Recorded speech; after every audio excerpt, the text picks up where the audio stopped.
Alright, nobody panic, but it's that time of year again. Blue Monday. You've probably heard the headlines. It is the most depressing day of the year. It's dark, it's cold, Christmas is a distant memory, and your New Year's resolutions have likely gone the way of the dodo. But here's the thing, Blue Monday is a complete myth.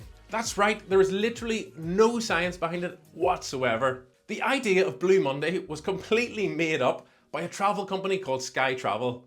A group of executives sat around a room and thought to themselves, how can we make people feel so bad that they think the only way to improve their mood is to spend thousands on a holiday they can't really afford?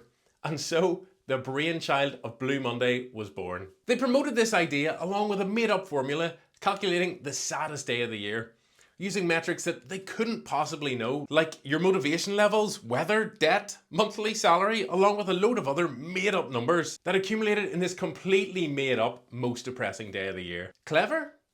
Genius maybe? Or just evil? Either way, it works, because this time of year does feel a bit grim. But today, we're not going to let the executives win. We're going to flip the script and break down our feel-good framework to stay positive. And not in a toxic positivity, everything sunshine and rainbows kind of way, but in a real practical way that will hopefully work for you. First off, it is important to say that if you're feeling low today, that's okay. Life is not supposed to be some endless highlight reel like Instagram influencers would have you believe. But sitting around waiting for motivation to slap you across the face, that's a losing game. Action creates motivation, not the other way around. So step one, let's get moving. I don't care if it's a gym workout, just walking around the block, or throwing on your favourite tune and giving it stacks in the kitchen. Moving changes your mood, and this is something that science will back up.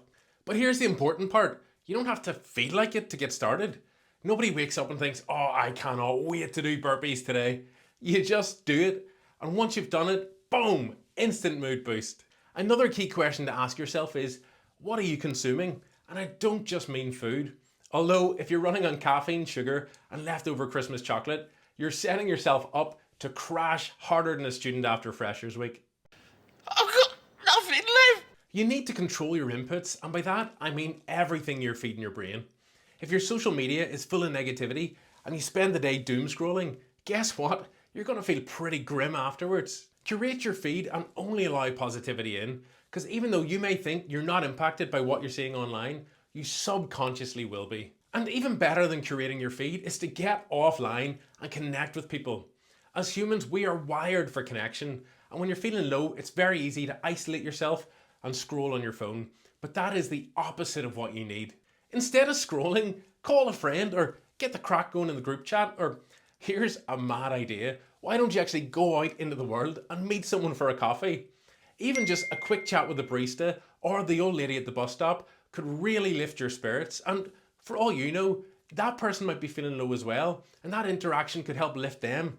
Social interactions, especially positive, meaningful connections, is one of the most powerful mood boosters out there, so get talking. And look, at the very least, if you're thinking, I'm just not in the mood to interact, get yourself outside, because nature is like a free therapist. Whether it's a brisk walk in the park, just sitting and having a coffee on the bench, or stepping outside for that 10-minute break you would normally spend inside, being outside can do wonders for your mindset. Sunlight, even whenever it's cloudy, helps to regulate your circadian rhythm, which boosts serotonin, the happy hormone. Alright folks, let's wrap this up. Blue Monday may have started as a marketing gimmick that has grown legs, but it's only as powerful as you let it be.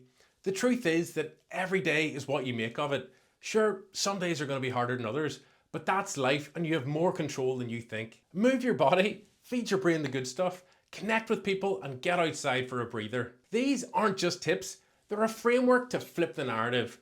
Not just today, but any day that's feeling a little bit heavy. And remember this, it's okay to feel low and it's okay not to have all the answers. The important thing is not to buy into the myth that there's something inherently wrong because it's the third Monday in January.